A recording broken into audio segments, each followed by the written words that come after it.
Final practice for the NASCAR Sprint Cup Series here at Phoenix. There's the official color of Arizona. Brown, you said? That's brown. Yeah, Yeah, well, there's a lot of brown Pretty here. brown.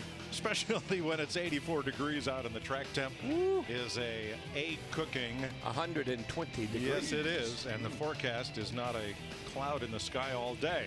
I love it when you say that. We don't get to say that very often. Look at that beautiful blue sky.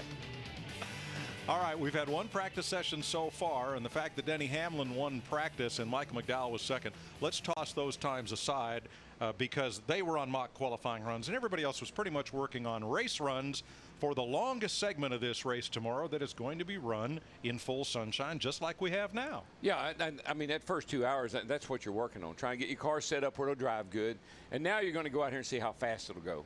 And I don't know, Larry, you think there's a big difference between a qualifying setup and a race setup here? It's probably a minimum, but I think the biggest thing, DW, is this format. You know, we're trying to put so much into one day here because it's a two-day show, and tomorrow is race day and race day only. So you had first practice, we're about to do final practice, and then you qualify. In NASCAR, they don't impound the car, but you don't get to get on the racetrack anymore till the race tomorrow. So I think that's one reason, Mike, we saw so many people work on race setup in the first practice. I think there will be more focus on qualifying now to try to get your driver and your car in that zone, because you do want to start this race as far up as you possibly can. Absolutely. We are told from the truck that these shirts are saguaro green. Sage green. Saguaro green, but they did not take 75 years to grow arms. And our driver's license Dick Bergman would know about driver's license lasting 40 years. That they don't expire until you're 65 in Arizona. Bergie. Good afternoon, Mike Joy. I'm at Kevin Harvick's garage area because I like his chances to win the race tomorrow night on Fox. Harvick, after all, has won in all three of the series here at Phoenix, Arizona. 7 times he's taken home the checkered flag, a couple of times in cup racing. And I'm sure everybody has heard what I have heard, read what I have read, which is that Harvick hasn't won a race since he won the Daytona 500 in 2007. Well, I'm here to tell you he has won 16 races, just hasn't won a cup point-paying races. But shootout twice at Daytona, the All-Star race, 7 nationwide wins, and 6 in the Truck Series. The guy is poised to win tomorrow night. They are happy with the car, even though they're in the 20s in practice. Krista. Well, if you joined us in that first practice session, you know Jeff Gordon and his team were having some issues. They started the session with good entry, but the drive-off was terrible. Steve Letarte told me they ended that practice session the exact opposite. I asked the crew chief, are you experimenting the same way your teammate, the 48, is, looking for some things for the fall? Well, Steve said, we are so far out of the box, we can't even see the box anymore. Yes, we're trying new things. I said, is that good or bad? He said, I'll tell you in about 90 minutes. Okay. Thanks, Krista. Getting set for final practice, qualifying coming up later today on Speed, so stick around. We'll show you some cactus and some cars and goodness knows what else.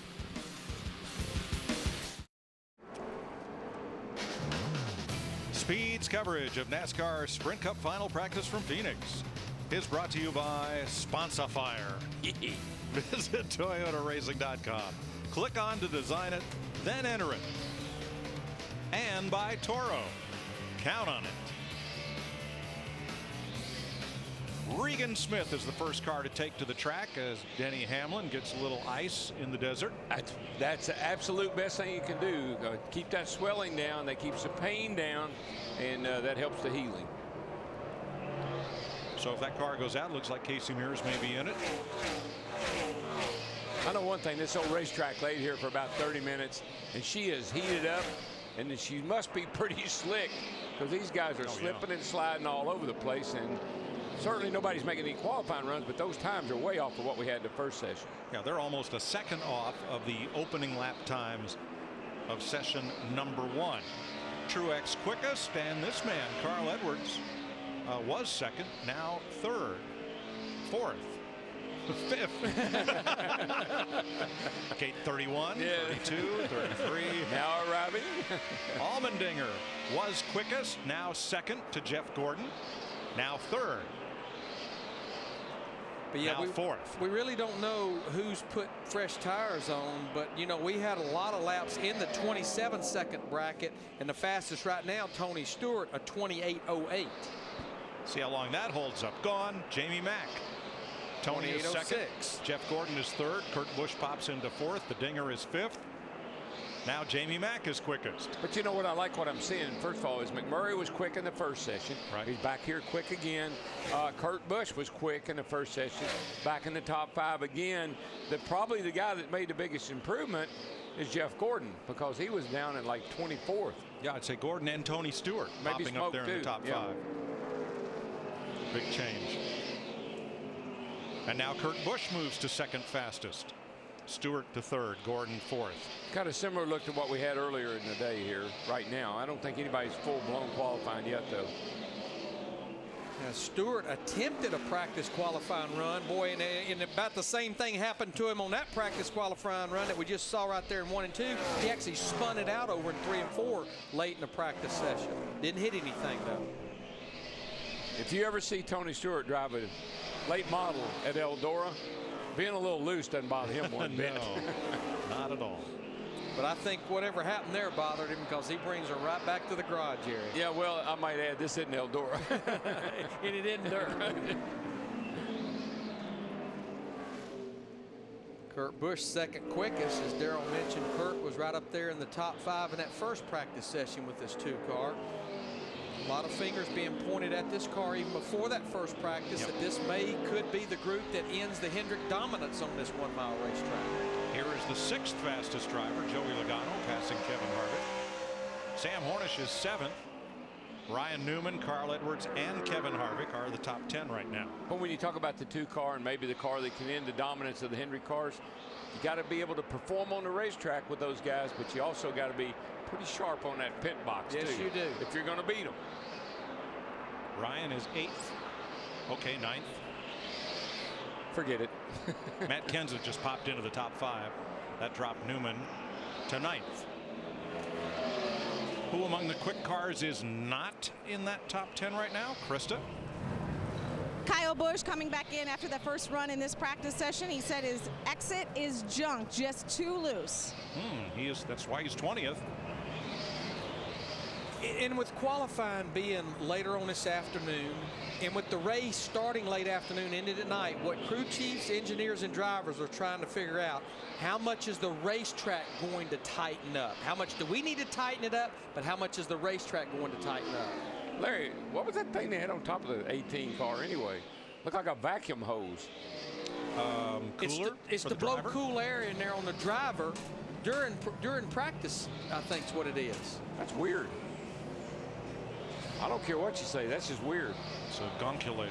Yeah, I mean, that's right there. You see the little battery right there underneath it. It's just pumping some cool air in there to Kyle while he's sitting in that race car, because you know it's hot in a race car out on the racetrack, but when you really realize how hot it is, Darrell, is when you're sitting there in it and you're not out on the racetrack moving around. I don't think I've ever seen one quite like that. What happened to the little blue fan we used to use? Just because it looks like the same hose that Jimbo does to dump the tanks in the coach. Yeah, I wasn't very comfortable with that whole thing. I can see why. Casey Kane is 12th right now. He's run 3 laps. You know what I love? You do this every week. And every week, somebody pops up with something that nobody else has had. Sure. New and different. And then everybody will have it. Oh, yeah. The next week. Greg Biffle is 8th fastest.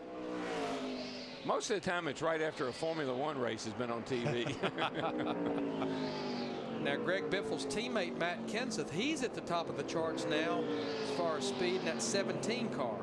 At a 27.98, he becomes the first driver to run in the 27-second bracket. In this session. Yeah, well, Hamlin was at 27.43, so got a ways to go here to get back to that. Not sure we'll be able to.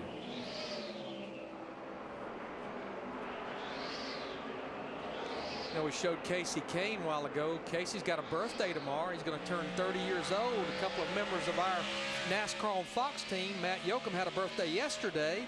So happy belated birthday to Matt. And Steve Burns has a birthday coming up this coming Wednesday. Thank you very much for reminding me. Today is my sister Carolyn's birthday, too. So happy birthday, sis.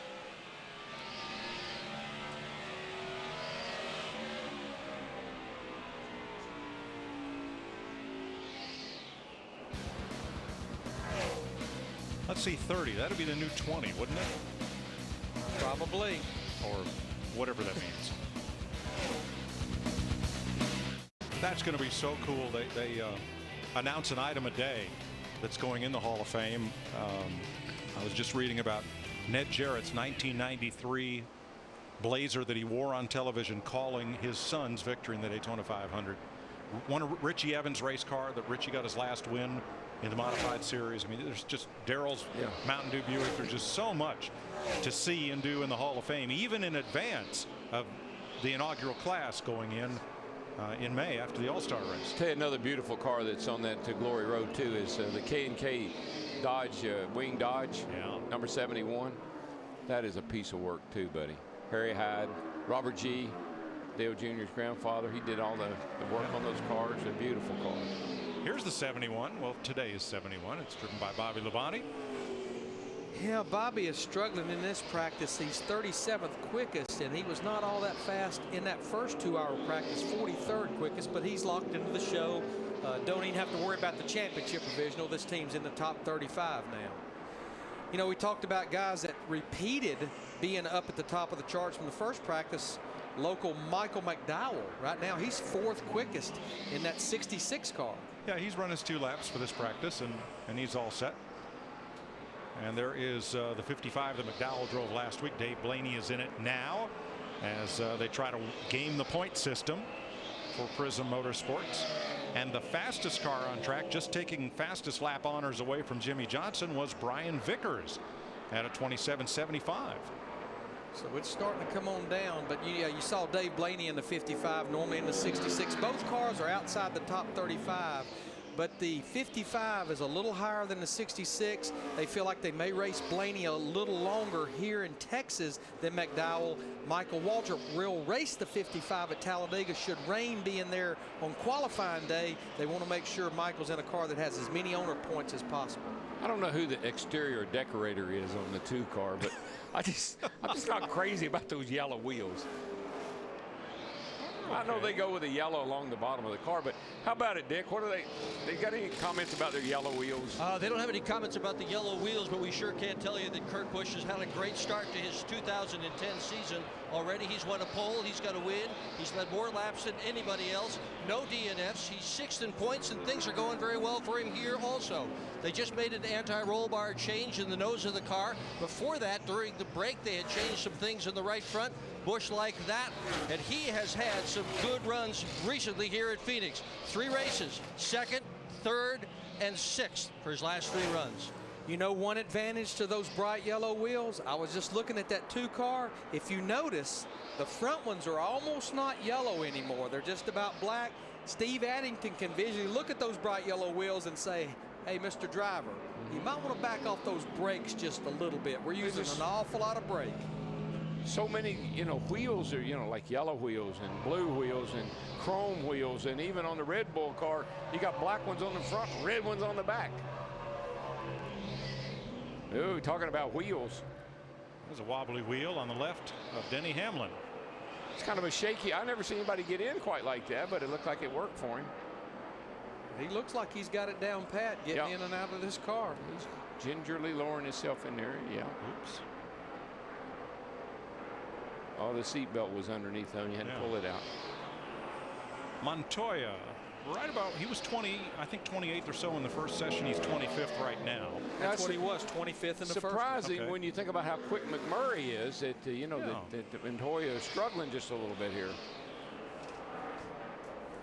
Funny, he's 25th in the point standings as well. And he better get in gear if he thinks he's going to make the chase. I think he's like 140, or is it 70? 100. It's almost a full race out of the top. I think he's 170 right back. Yes. Krista? Carl Edwards just heading out onto the racetrack for his, he'll make his 200th Cup start this weekend. Said a little bit better off the gas, but I need to be a little bit tighter off. And I don't know that you'll ever get all the forward bite you're looking for here at this place. Putting that power down over 800 horsepower and trying to get it to hook up is a huge challenge, especially with these heavier race cars. How about Sudden Sam, 13th fastest in this session? He got red wheels. Well, Well, you know, and I'm just making an observation because back in the day, everybody had black wheels. Right. You know, nobody ever thought about painting. Even before that, back in the way back day, everybody had white wheels. 58, very good lap. Kyle Busch in the 18 car. Didn't you used to have green wheels on the gate? Or was that here again? No, that was on the Mountain Dew car. And hang on to her, brother. Nice catch. Hold on to her there. There you go. What I said. Nice save by Kyle Busch. Keeping that one out of the wall. I'm just a little bit worried about these boys. Coming outside. Something just missing. It's not. You can see when I hit it versus when I don't. That car has been on the edge. I've been watching him get into turn one, and it's one of the cars I was commenting about how it gets over on that right front. Right. And how the back end swings. And I said, I don't know how he catches it. Well, here's how if you happen not catch it right, here's what happens. See it rock a little bit getting in there, and you can see smoke already coming off the right rear. He's gassing up, trying to hang on to it. The car is never stable. It's like every time it comes up on the back springs, it's lifting it up and over. It's like it was loading, unloading, loading, unloading, Yeah. and it has to load and stay there until you come up off the corner. Right, I think it's porpoising kind of front to rear. Here's another look at it. Of course, you get up there, there's not any grip up there anyway. It's pretty dirty, and you can see no rubber. So that's going to... Pretty lucky he didn't hit anything. Oh, I'll say.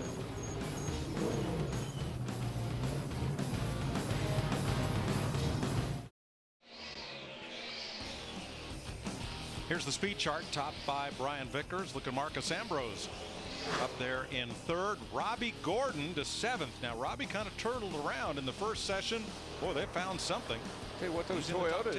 Toyotas have all found something. Butch, I'm up here. Watch this car as it goes off in the corner. Watch the right rear. Right especially. front. Yeah, it's the right front. Right actually. front, I'm sorry. Yeah. When he spins his car out and it comes around, we got a shot of it. It looked like the right front wheel was vibrating. Watch it right here. Now, you got to watch real close when it gets to, I'll tell you when. Right here, look at that right front. It's like it was Look like it's vibrating. Yeah. Krista, what's up? Well, Kyle said the reason he spun because of his line. He's told his team, I knew I arced it in too much, so I gave it more wheel, but then I busted the end out. If you miss the bottom, you are toast. And Darrell, that's a little bit unusual, but maybe it's a little early, but normally it's not that line sensitive. It's sensitive to overdriving, but it's normally not that much of a line sensitive racetrack. No, I mean, normally in the races, you'll be up pretty high up there. Actually, you can run that off of that corner pretty high. Let's see what happens to Ruderman here. Yikes. He definitely tagged it that time, but we saw him fight that race car tooth and nail in that first practice session. Kissed it. Slightly. With the right rear. Lightly. Politely. And politely. Right now, he's 27th quickest. He's only run a total of 9 laps. Oh, that's not even cosmetic damage. Nah. They'll say, did you know you hit the wall? And he said, no, I didn't have any idea. They'll buff right out. David Iff used to tell us, just set it out in the sun and it'll pop back out. Yeah. Kevin Harvick is 20th in this session after 13 laps. Kevin and them trying to overcome the issues they fought at Martinsville the last time we were at the racetrack. Had rear brake caliper issues, lost the points lead, moved back to 4th in the points after leading 57 of the first 58 laps of that race. I was just thinking about old David Iff. You know, he was at Bud Moore's when I went to drive for Bud in '73. And actually, he helped me a little bit get that ride. Still mad at him about it. But anyhow, Bud used to chew me out so bad. I mean, I didn't drive the car that long. I told Iff one day, I said, Iff, when the race gets started, reach over and unplug Bud's radio. Wait. And he'd probably never know I don't want to have to listen to that all day long. You saw Mark Martin, who's now second fastest. Now we're talking. You know, business is picking up when you see that 5 car starting to get up near the front. And there's Elliott Sadler. Sadler is 36th. That's going to be a great shot for us tomorrow night. Saw that front bumper cam on his car. Oh, yeah, when you get people, you know, in front of you and around you, it's going to be a good shot. Carl Edwards debriefing. Oh, Ambrose, turn 2. What the heck? Keep it locked. Keep it locked. Keep it locked. There you go. Another nice save. He's got a right rear down. Now, I don't know if he did that in the spin or not. But Darrell, we saw this with Tony Stewart in that first practice, and we've seen it with a lot of the Nationwide Series cars. They put new tires on, and they just have no grip. When you're coming up out of there, you're trying to turn and accelerate forward all at the same time. Yeah, that tire blows out right there when it hits that curb, I think. I think you're right, Darrell. It was up as he was coming around. Yeah, that didn't what caused him to spin out. He just pushed loose. You got a lot of wheel in it there because you're trying to keep it down off the wall coming out there, and it just gets the back end coming around, and there's nothing you can do about it. And I think when he gets down here, that curbing just knocks the tire off the bead. It didn't so much blow it out as knock it off the rim. Just knocked it down. Right there. Yeah.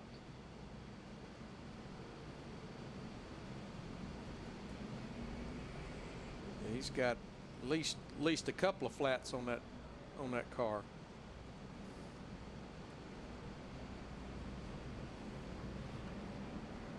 Flat as a flitter.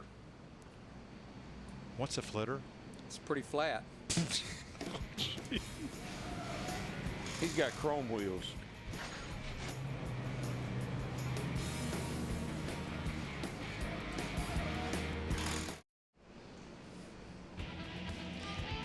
Monday, don't miss an all-new episode of Fast Track to Fame. The talent competition so wild, it could only happen trackside.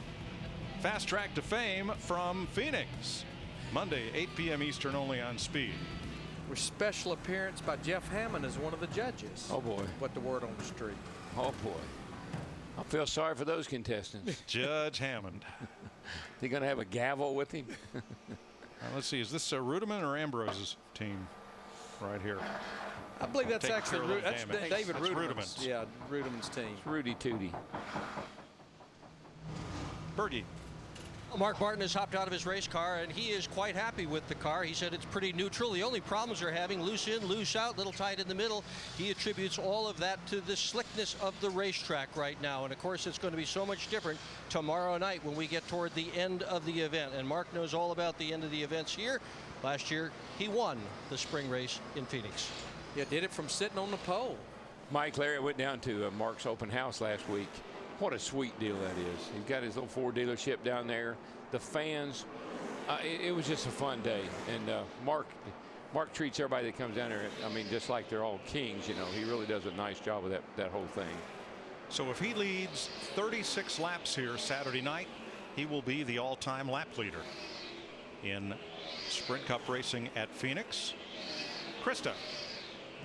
Marcus Ambrose, and I thought all the excitement was done after Martinsville. What happened out there?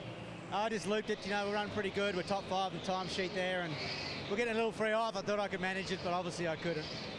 And you had the flat tire. We saw that. Was that the cause or the effect of what happened out there? I'm pretty sure it was spinning out at 150 that flattened those tires. But, once it got to a point, you get a hop, and I could save it once.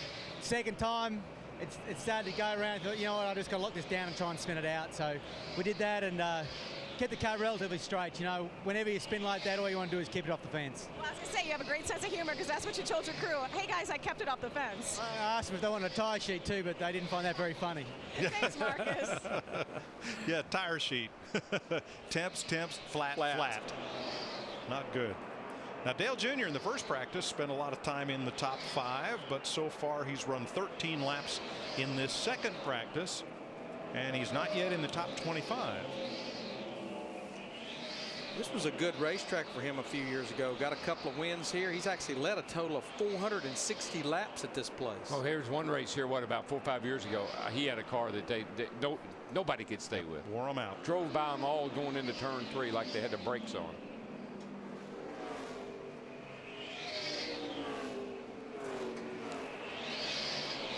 Teammates Harvick and Burton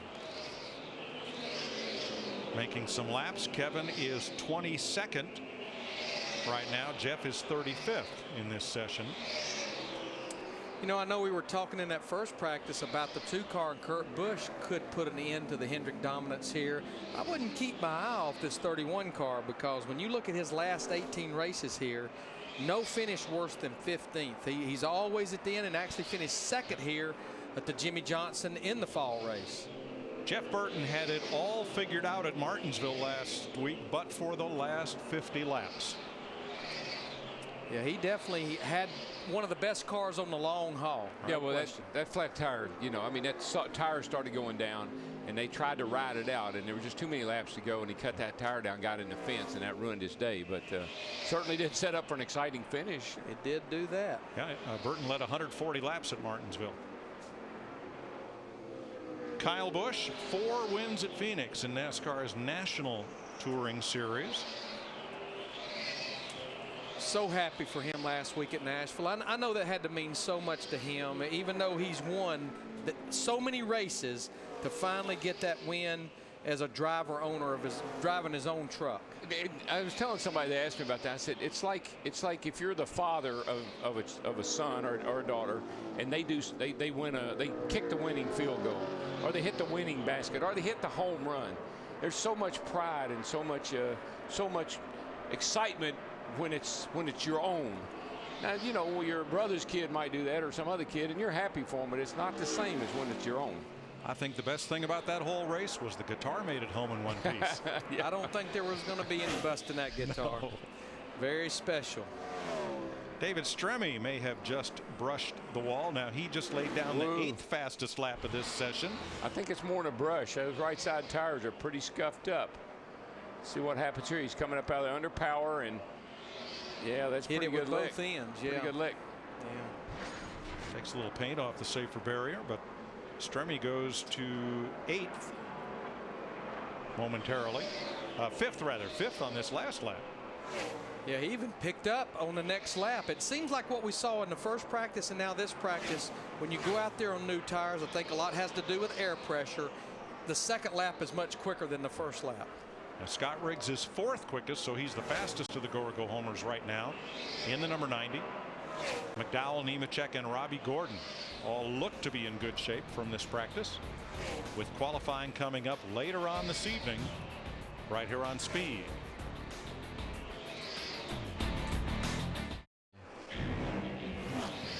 Any fan that recycles a mobile phone during Samsung Mobile 500 Race Week, that's next week in Texas, will receive a limited edition collector pin and become eligible to win the right to be Grand Marshal for the Samsung Mobile 500, or a ride in the official pace car to lead the field of the green flag, or attend the trophy presentation in Victory Lane.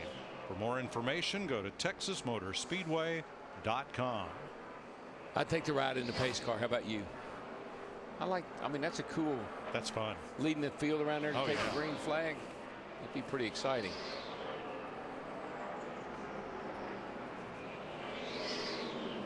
Clint Boyer on the board somewhere. 31st.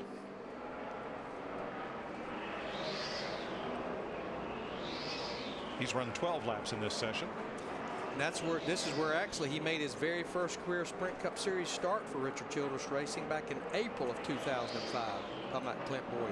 And look for Scott Riggs. He might possibly be up in the front half of the field. Right now he has the 4th fastest lap overall, and he is the quickest of the Go homers. And that lap right there just about backed up his fastest lap. His fast lap was 27.91. That lap was a 27.92 for Scott. I think you're going to see a big jump in speed when we get ready to qualify, though, because right now it's still hot, midday. 4 o'clock, things will start to cool off a little bit. By the time qualifying is over with, some of those guys going late, Larry, that we looked at, they're going to pick it up pretty good, I'd say. Yeah, Jimmy Johnson goes late, Carl Edwards, Jeff Burton, and of course all of our go homers like Michael McDowell, they go at the tail end of the qualifying session. And the way McDowell and now even Riggs, the way they're running right now, Larry, what if one of them set on the pole? That'd be huge for McDowell because, like Mike pointed out, this is his home racetrack. Travis Kvapil, 40th, or David Gilliland rather, teammate to Travis. Michael McDowell sets on the pole or somewhere near the front, and he lives in Phoenix. I'd leave here immediately and start riding around town trying to find me a sponsor. Yes, sir. Let me race. A whole bunch of them, maybe. If you wonder who got the bad end of the draw, that would be the Busch brothers. Kyle and Kurt go out 1st and 2nd. Then Bobby Labonte, Brad Keselowski, Ryan Newman, and last year's pole sitter Mark Martin. And even though they're going to have nationwide series qualifying in between this practice and cup qualifying, in this kind of heat, even if the racetrack just sits for 10 minutes, the oils just bleed up out of it and just makes it just slick. Well, there, you remember I was telling you about the sealer they put in the cracks. I mean, that's basically tar is what it is.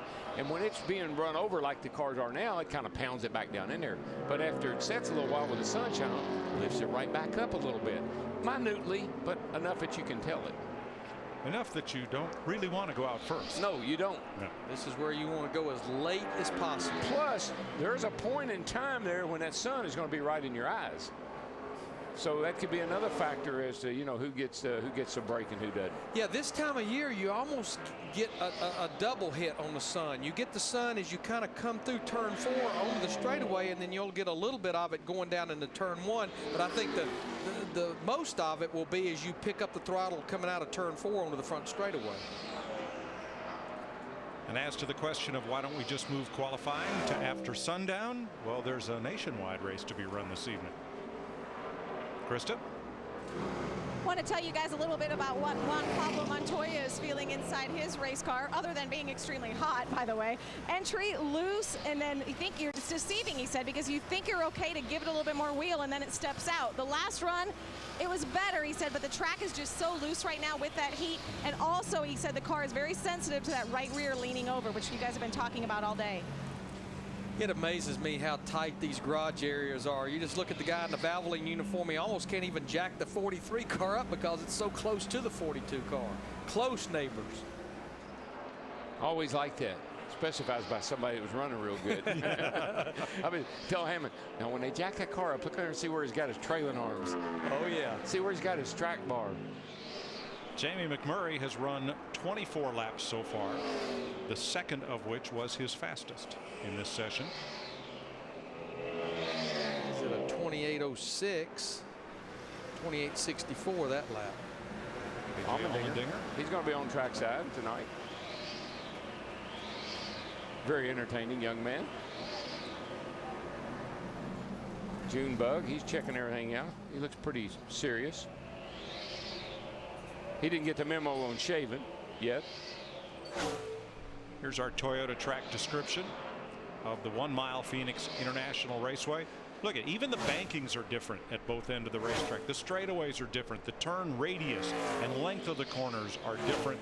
That's why we call it a roval, kind of an oval-shaped road course, if you will. Yeah, well, that back straightaway is kind of deceiving too, because even though it is long, 1,500 feet, you're turning all the way up that back straightaway. So you got a little straight entry or exit off of 2, then you go through the dog leg, kind of cranking a little left, and then you let it go out to the wall, and then you're right back down into the 3rd turn, cranking hard down in there.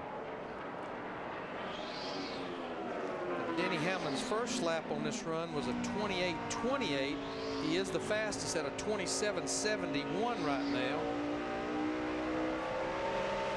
Tell you one thing, he looks pretty fast right here too. 28.12.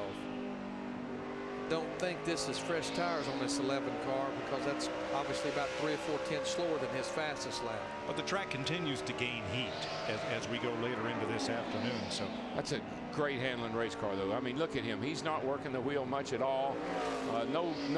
Hardly any effort to all to the left, nothing to the right. Here's where you tell how good a car is. Watch when he goes into turn 1. All left. You don't have to correct the car a little bit as it drifts off into that first turn. A lot of times you have to put a little right into the steering to get into the turn. That means your car's a tad loose. This car is planted, baby. Yeah, he has 9 starts here, and he has 4 top 3 finishes. This has been a good racetrack for Denny. Let's see how Ruderman looks here. Now, he's slipped that right hand over to the left side of that steering wheel. He kind of likes to tug on it like that. You'll see him straighten there. He's back up to about the 1 o'clock position there. Slide her back down there. Not a whole lot of effort. Now, see, there's that right I was talking about. That's not good. And he's been fighting that almost ever since they first hit the track earlier today. As soon as it does that, he says, I'm coming in, boys. He's already describing it. Yeah. Denny I don't Hamlin, know who to. Brian Vickers, Mark Martin, Carl Edwards, and Scott Riggs are the fastest in this session.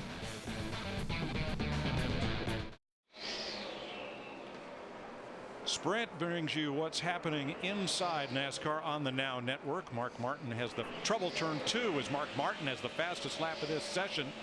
One car has spun off the second corner. 48 car off of 2. Jimmy Johnson.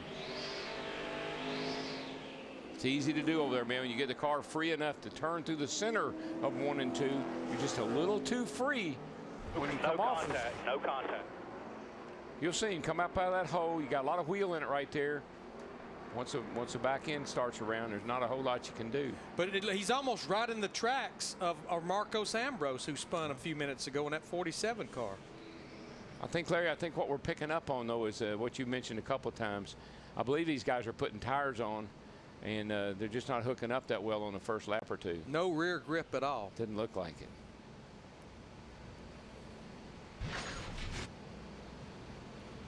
No apparent damage to Jimmy Johnson's car. I mean, that's 2 drivers with great car control that we've seen lose it today. Tony Stewart, now Jimmy Johnson. Denny Hamlin comes in, and week and a half out of knee surgery. And here's a look at some of what he's been through today, gingerly getting in the car for the first practice.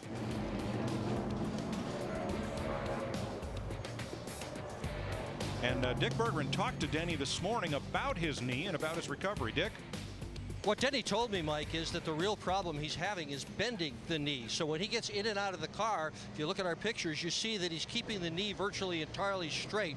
He was planning to try to drive the car with his left foot under the brake pedal, which has been widened so he can be a right foot braker here at Phoenix. He ordinarily is a left foot braker. But when he goes across the garage area here as well, that knee is stiff. It just doesn't want to bend. That's the big problem. Darrell, as good a race car as they've got right now, I mean, they're second quickest in this practice. They were 2/10 quicker than anybody in the first practice. I'd be shocked if that man climbs out of that race car tomorrow night at any point in time. My heroes are the guys that drive hurt. My heroes are the guys that will gut it out. They know they got a good car, got a chance of winning, and for the team, you sit in there as long as you possibly can, and hopefully you can make it all the way. That's my kind of driver. Charlie Glotzback injured in that Legends race at Bristol a few weeks ago with Larry Pearson. And hi, Larry. Larry's at home. Glad to hear that he's out of the hospital, though he faces a long recovery. When they took Charlie in for x-rays, you know, he broke his sternum and he had other damage, and they said, you know, when did you break your lower back? I guess he had a lot of old damage back there that he wasn't aware of. Yeah. Because back then you just gritted and toughed it out, and you got back in the race car every race. Otherwise, you didn't get paid. He said in an interview, I heard him say, I'd never been to the hospital before. Right. Due to a wreck. But he probably should have gone to the hospital a number of times due to wrecks. Sounded like.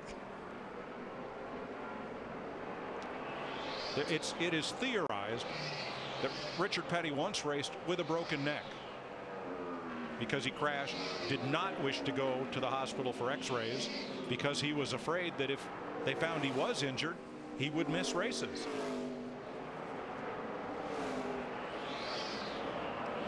Tony Stewart starting to run here. Right now he's 17th quickest.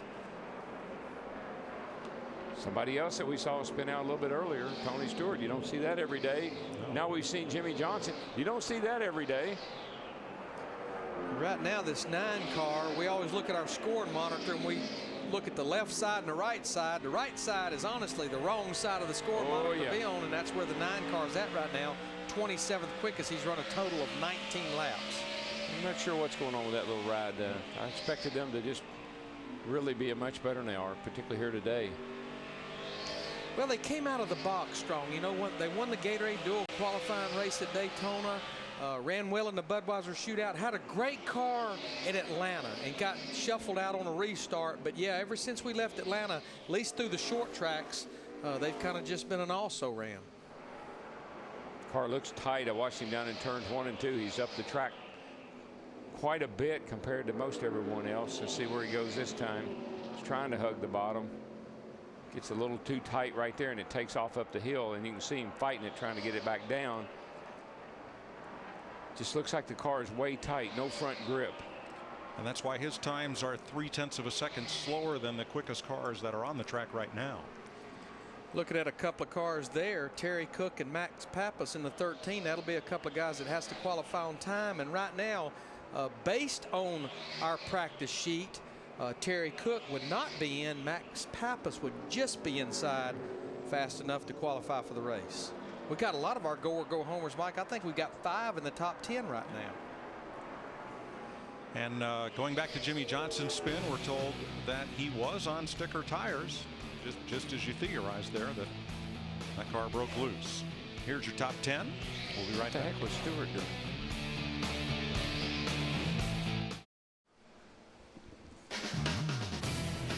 Speed's coverage of NASCAR's Sprint Cup final practice is brought to you by Lumber Liquidators, hardwood flooring for less. Boy, Larry, this whole racetrack's mean right now. These guys have got their hands full. Tony Stewart, I almost saw he just about spun again. Watch Marcos. He goes down into turn 1. A little too hard. You can see the car stepping out with him. Kind of backs it up the hill. Catches it before it gets all the way around this time. Back to the garage and Krista. Joey Logano out of his race car while they switch over to qualifying trim. Joey, I was listening to you on the radio. You were talking about turn 1. If you mess up going into turn 1, how bad is it? It's horrible. I never, I haven't been here many times, but I don't remember it being as bad as you miss your line a little bit. You're a half second off that lap. So, and it seems like a lot of guys are struggling with the behind cars. You can see that. But Home Depot Toyota, it's got decent speed. It drives horrible, but I think everyone's driving really bad. So. I don't know. It's kind of hard to say. We're switching over to qualifying trim now and see what we got for some speed in it. Hopefully, we got to pick up our qualifying thing here. We haven't been good qualifying here at Phoenix, so we got to pick that up a little bit. All right, thanks, Joey. Let's throw it over to Dick Berggren.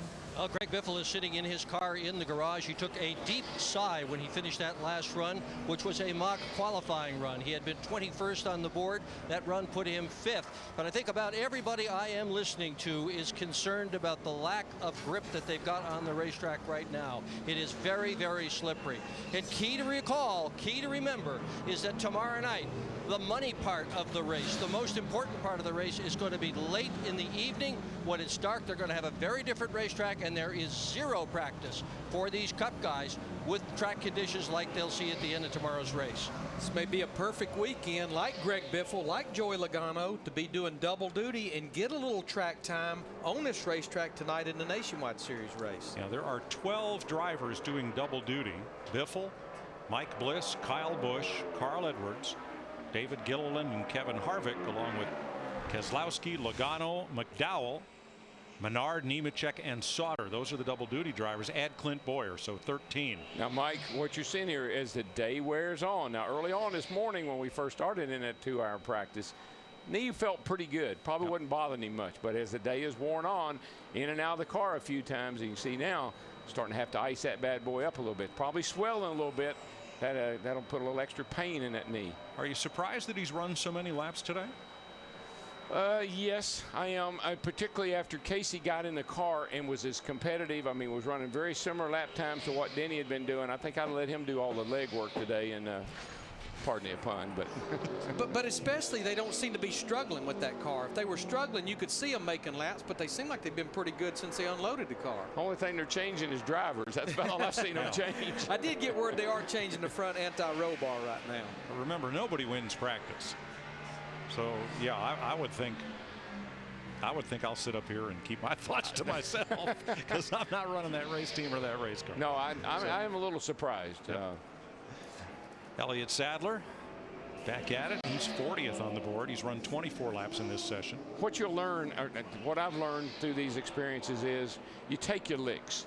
You put Denny in the car, you let him get comfortable with the car's good, then let Casey do all the hard work. Let him even qualify the car. Because at some point in time when you change drivers, it's going to be almost impossible to change drivers and not lose a lap on this racetrack. Right.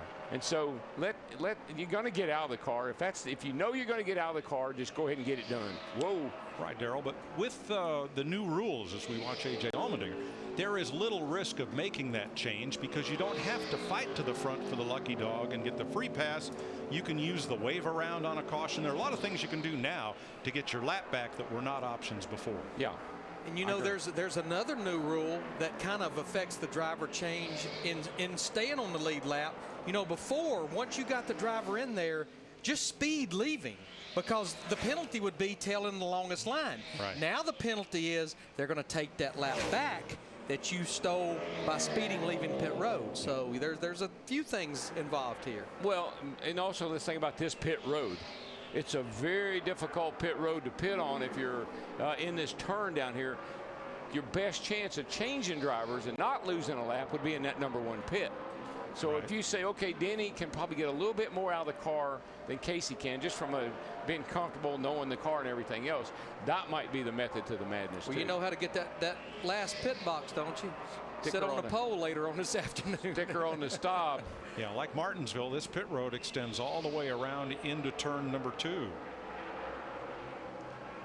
Long pit road. Mark Martin is fastest, and A.J. Allmendinger has risen to P2 on the board.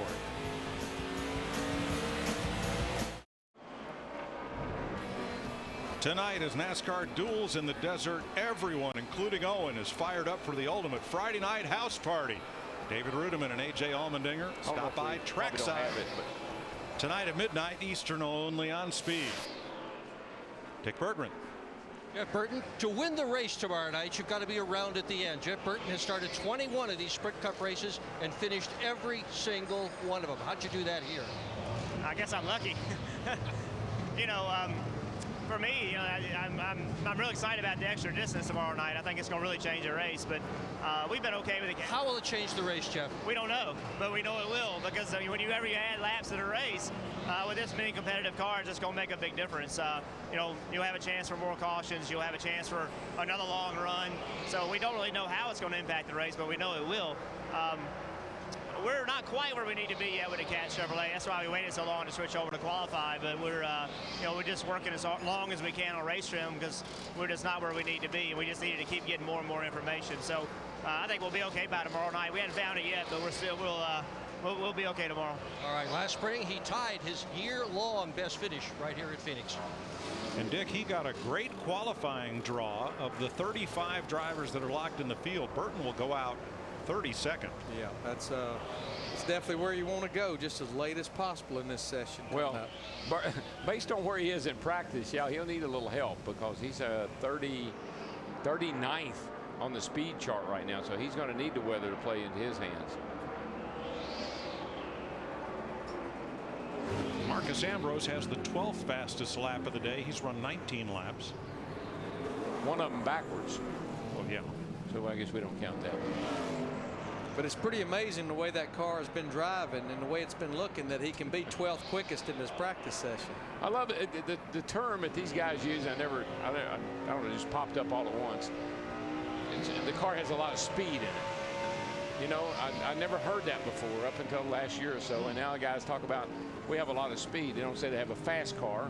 They just say they have a car that has speed, and I guess they mean if we can get it hooked up, everything works right, it'll go fast. I know the only place we ever talked about speed would be maybe Daytona or Talladega. Yeah. Everywhere else it was about how the car is handling. Yeah, how fast would it go? But now you saw Denny Hamlin. Hamlin's still in the car. They have still not switched over to qualifying trim. And this is Joe Nemechek, who right now among the go or go homers, that's the race he's in. He is 6th out of that group, which means he would make the show based on, and he just jumped up to 1st out of that group. 8th overall, fastest go or go homer, Joe Nemechek. So let's update the list of those who must qualify on time, with Nemechek and Scott Riggs at the top of that board, and those most at risk from Terry Cook on down.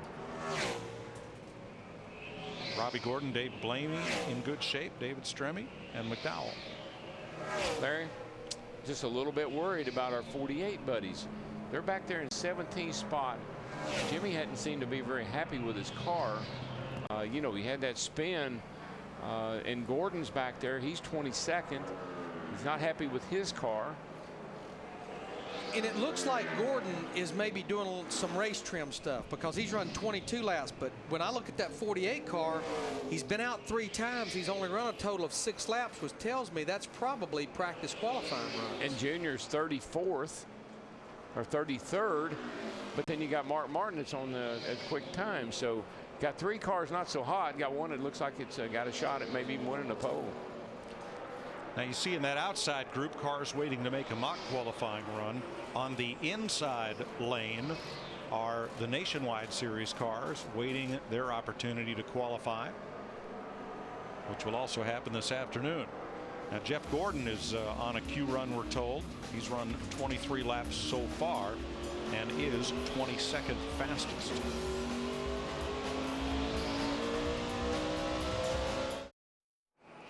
We told you Jeff Gordon was on a qualifying run when we went to break. He is now quickest.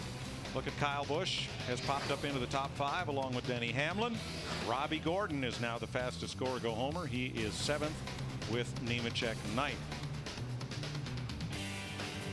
Well, Larry, half of our worries are over. Got the 24 up there in the top 10. 48's on a run right now. I'm not sure it's a Q run, but he's on a run. I would say it is. I think that's all they've been doing this practice session. I think they stuck with the plan. Race setup in practice 1, qualifying setup in practice 2. Carl Edwards now 3rd. He's the quickest Ford. Oh yeah.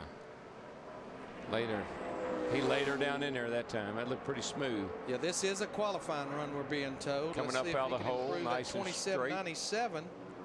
He does, up to 11 for Jimmy Johnson. Still don't think they're going to be happy with that because that's a good 2.5 tenths off of what Jeff Gordon and Mark Martin, but we've seen most everybody pick up on lap 2. I think his second lap might be a tick better. That's what everybody else, even Gordon was better on his second lap. Tony Stewart just jumped to 4th. Carl Edwards is 3rd. And Jimmy Johnson quickest picks up to 1st. 27.51. Our worries are over. 1, a 2, a 3. We got to get Junior to make a practice qualifying run. Junior hadn't made a Q run yet. We get him one. You got to be this way sometimes. That's why you are a champion. You got my nerves tore up.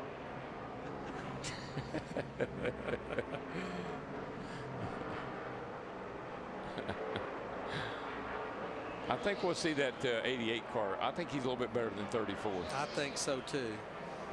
You got Tony Stewart up there in the top 5 right now. He's 5th quickest in that 14 car. So we've got 2 cars that spun out over the course of the day in practice in the top 5 right now. Jimmy Johnson's 1st and Tony Stewart's 5th.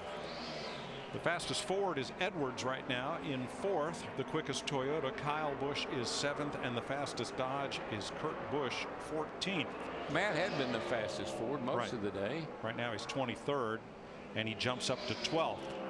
So he's 3rd fastest Ford at the moment, but he still has lap 2 to go. I think we'll see still a lot of movement at the top of this practice sheet because we're getting down to the closing minutes of this final practice. Well, the quick time in our first session was a 27:43. We're getting pretty close to that, and that was when the track was much cooler. So makes sense that they'll get there. Joey Logano just popped into the top 10 in 9th. Boy, Matt Kenseth actually did not pick up on his second lap. He ran a 7.86 on lap 1, a 7.89 on that lap right there in the 17 car. And here's Hamlin trying to better a 27.71. The quickest lap is Jimmy Johnson. I think he's coming 27.51. Yep. Should started getting a little tight center. Yeah, he didn't get off. He couldn't get back in the gas down here to 1 and 2. It really killed his lap time. So whatever they're doing, they need to undo. Brian Vickers right now 10th fastest with a 75. Allmendinger 6 up there in a Ford. You know, Mike, we've been talking about guys now that we're 6 races into this year that need to get on the stick. I will say this 83 car, this is one I think we've been talking about a lot that needs to get on the stick. Montoya in that 42. But when you look at Vickers, his last 3 races, he finished 7th at Atlanta, 15th at Bristol, and Martinsville at 6th. Brian Vickers has now cracked the top 12 in points, 12th as we enter Phoenix. And he just moved up to 4th fastest on the practice chart with that lap. There's a look at Brian's finishes this season. Yeah, but Larry, if you just throw out Vegas, he's been pretty darn consistent, in the top 15. It's just that Vegas finish got him. Yeah. Krista? As Denny Hamlin came back in, Mike Ford, crew chief, asked him if his entry was any better. Denny said yes, 10-4. Mike then asked him, do you have one more run left in you? Denny said, yes, I'm struggling, but yes. Well, he's going to have 2 more runs. He's going to make this practice qualifying run, and then looks like he'll probably qualify this car a little bit later on this afternoon. Tell you what I do, when they got that thing through the inspection, I don't know, where does he go out in qualifying line? He actually goes out 22nd. I don't care. If I went out dead last, I'd get in that car when it left the garage, and I'd stay in it till it's time to go. Till I'm done. Climbing in and out is tough, man. Dave Blaney, now the fastest scorer go homer. He is 11th overall.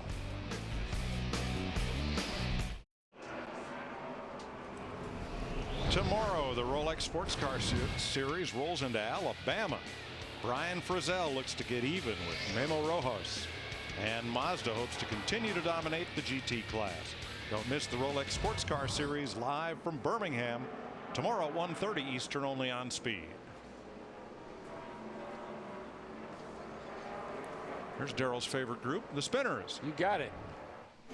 Without musical accompaniment. Let's see what here's the 14. He's going around. This was right at the end of that first practice session. Comes the 18. He's going around. Comes the 47, and he's going around. Sound like a cat who's got his tail caught under the rocking chair there. And the 48 is also going around. Pretty much a mirror of the 47 car. Same place, same location. Same bat time, same bat channel. Getting a little punchy up here. Been a long day. Brad Keselowski is 31st. Third fastest of the 5 Dodges in the field. That's right. He just bettered his time from earlier, but only jumped up a few notches to 28th quickest. But I think that was lap 1. We've been seeing quite a pickups, as much as some 3 or 4 tenths from lap 1 to lap 2. Car didn't look very stable up off the corner, though. It looked like he really had his hands full. This thing has kind of got that pushy, loose look to it.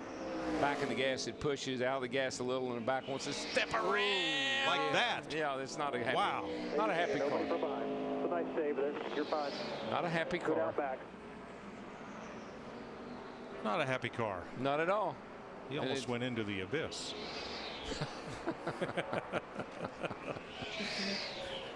You can breathe again.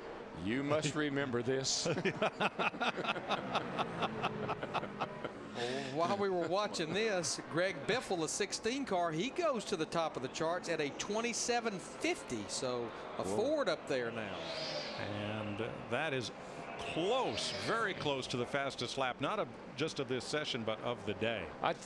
People keep talking about who's going to challenge Jimmy Johnson.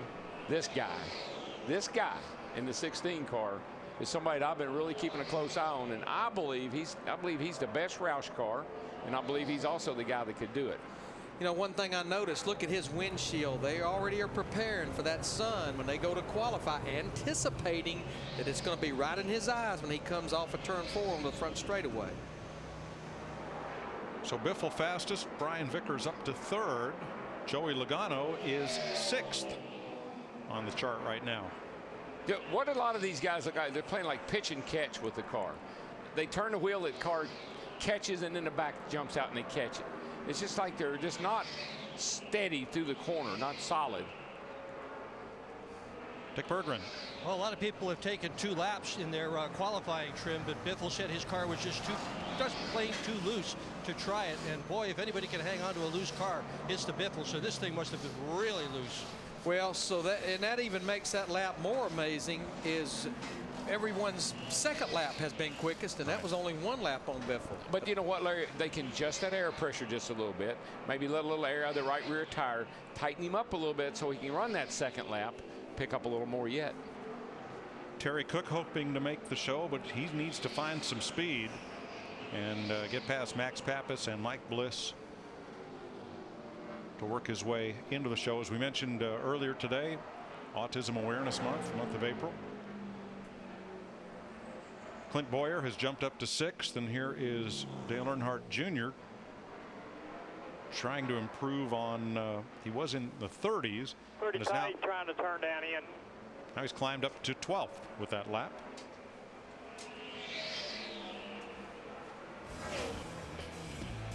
So the times keep coming down as Greg Biffle has the second fastest lap of the day.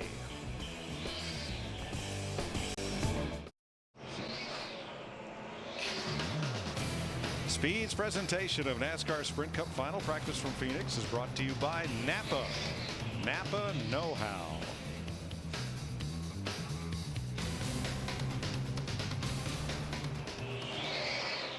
There I'm watching that 48 car. He's down here in the middle of 3 and 4, and he looks like he's on a good one. He has the second fastest lap of this session. I don't know if it's fast enough, but it's a better looking lap than the last time he was out. 27.517, and that actually was only his first lap of this run. But it's the best lap he's run, and it's only 1/100th off of Greg Biffle. That's all he's going to take is that one. But that car looked, that time, the car really looked solid for him. He was hustling it, and it was sticking. Our top 5 are all in the 2750s right now, with Biffle the quickest at a 27.500. You know, Larry, you remember this, and I do too. It makes you feel so good when you're kind of struggling a little bit, and the car's not where you want it, and you're down on the sheet, and the driver's getting a little discouraged, and the crew's getting tired of working, and all of a sudden, you know, you put the thing like it, you know, hit it, get that magic set up, and you go out and put a lap down, and all of a sudden, man, everything changes. And now here you are, you're happy with the car, the team's glad he did all the hard work, it all pays off. Sam Hornish is the fastest Dodge right now. He is 14th overall. But Darrell, you're right, and of course this place has changed a lot. The cars have changed, but I remember being here in 1991 with Davey, and we struggled. We didn't qualify very good, and with about 10 minutes to go in final practice, we put some right rear spring in it, and he come in grinning like a Cheshire cat, and we wore him out on Sunday. Now, we've talked about the qualifying order and how a late draw is preferable because of the track sitting in the sunlight. I remember from last year that the track sitting affected the first 5 or 6 drivers pretty dramatically, but from there on, everybody ran pretty well. Mark Martin won the pole. He was the 9th driver to go out. So the problem with an early draw only affected about the first 4 or 5 cars. Well, unless the track starts cooling down, we're going to have no cloud covering. No. So the only thing that would affect, and what will happen, Mike, is we'll start getting a little bit of shade down in turn 1 and 2, and the track will start gaining grip as it starts getting the shade on it. So what we're saying is the Busch brothers are screwed and everybody else has a chance. And there's always someone that makes us out wrong on that. Because Kyle goes out first and Kurt goes out second. But that's the luck of the draw, folks. It's, you know, that's all it is. And, you know, we've seen all the cars that's had trouble on the exit of turn 2. Obviously, as the sun starts going behind those suites and those grandstands, that's going to help the grip over there in turn 2. Right. I don't know what's happened at 11 car. I mean, he's down in 19th. He's out on another run here. I know I just, you know, heard him say, have you got another run in you? But they've been going the wrong way here. They've dropped off quite a bit from their faster laps. You could hear right there how long he was out of the throttle. Just wonder now, though, you know, when I saw Denny sitting in the car with the ice on his leg in the car, wonder how much of a distraction that's become for him at this point of the day, too. Well, 28.88 on his last run, 28.65 on this one.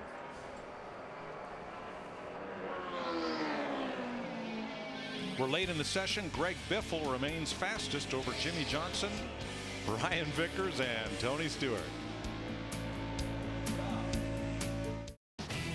Now, all 4 of the Hendrick Chevrolets have made it into the top 10. Jeff Gordon first, Jimmy Johnson 4th, Mark Martin 8th, Dale Earnhardt Jr.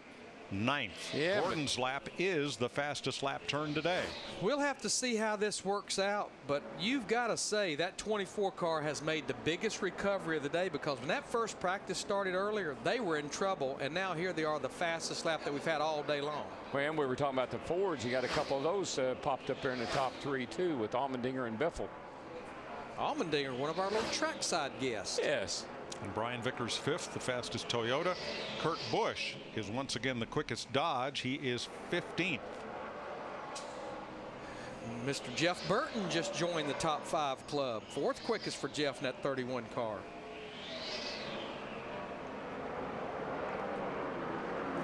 You know, I listened to an interview earlier in the week from Jeff, and he said he's happy the way they're running. But he said we're not sealing the deal. He said that's what we're missing right now. He almost sealed that deal. Tail jumped out from underneath coming off the 4 there, which has hurt his second lap. Tried to get a little bit more, and it didn't work. Clint Boyer 13th on the sheet. Look what happened to him trying to improve on his time. Ooh, I think he may have curbed it or got down on the flat just a little wee bit, caused that issue to some degree. I think we'll see that used a lot during the race. I'm not sure it's where you want to be for qualifying. Yeah, you see it a lot. You see it a lot getting into turn 3. I mean, you'll get into turn 3, but whoa, that's just way out of control right there. That's off. It's off 2 over there, really fighting it. Here come the red and black flags. This session is just about history, and so is this show. We will be back a little later with Sprint Cup qualifying for tomorrow's Subway Fresh Fit 600. The boys are off to tape trackside that you'll see at midnight Eastern tonight.